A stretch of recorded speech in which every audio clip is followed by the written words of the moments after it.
And Jethro, the priest of Midian, Moses' father-in-law, heard of all that God had done for Moses and for Israel his people, that the Lord had brought Israel out of Egypt. Then Jethro, Moses' father-in-law, took Zipporah, Moses' wife, after he had sent her back, with her 2 sons, of whom the name of one was Gershom, for he said, I have been a stranger in a foreign land. And the name of the other was Eleazar, for he said, the God of my father was my help, and delivered me from the sword of Pharaoh.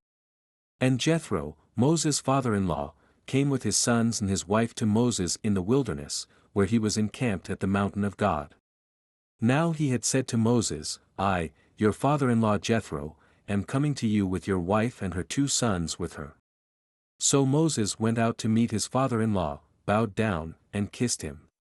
And they asked each other about their well-being, and they went into the tent. And Moses told his father-in-law all that the Lord had done to Pharaoh and to the Egyptians for Israel's sake, all the hardship that had come upon them on the way, and how the Lord had delivered them. Then Jethro rejoiced for all the good which the Lord had done for Israel, whom he had delivered out of the hand of the Egyptians. And Jethro said, Blessed be the Lord, who has delivered you out of the hand of the Egyptians and out of the hand of Pharaoh, and who has delivered the people from under the hand of the Egyptians. Now I know that the Lord is greater than all the gods, for in the very thing in which they behaved proudly, he was above them.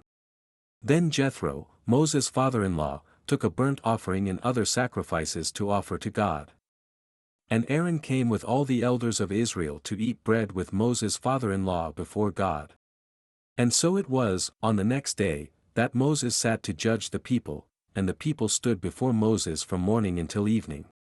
So when Moses' father-in-law saw all that he did for the people, he said, What is this thing that you are doing for the people? Why do you alone sit, and all the people stand before you from morning until evening? And Moses said to his father-in-law, Because the people come to me to inquire of God. When they have a difficulty, they come to me, and I judge between one and another, and I make known the statutes of God and his laws. So Moses' father-in-law said to him, The thing that you do is not good. Both you and these people who are with you will surely wear yourselves out. For this thing is too much for you, you are not able to perform it by yourself. Listen now to my voice, I will give you counsel, and God will be with you, stand before God for the people, so that you may bring the difficulties to God. And you shall teach them the statutes and the laws, and show them the way in which they must walk and the work they must do.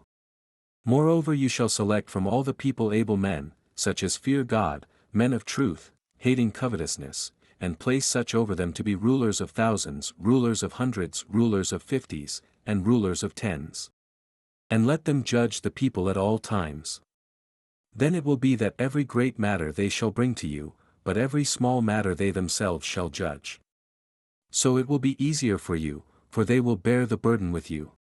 If you do this thing, and God so commands you, then you will be able to endure, and all this people will also go to their place in peace. So Moses heeded the voice of his father-in-law and did all that he had said. And Moses chose able men out of all Israel, and made them heads over the people, rulers of thousands, rulers of hundreds, rulers of 50s, and rulers of 10s. So they judged the people at all times, the hard cases they brought to Moses, but they judged every small case themselves. Then Moses let his father-in-law depart, and he went his way to his own land.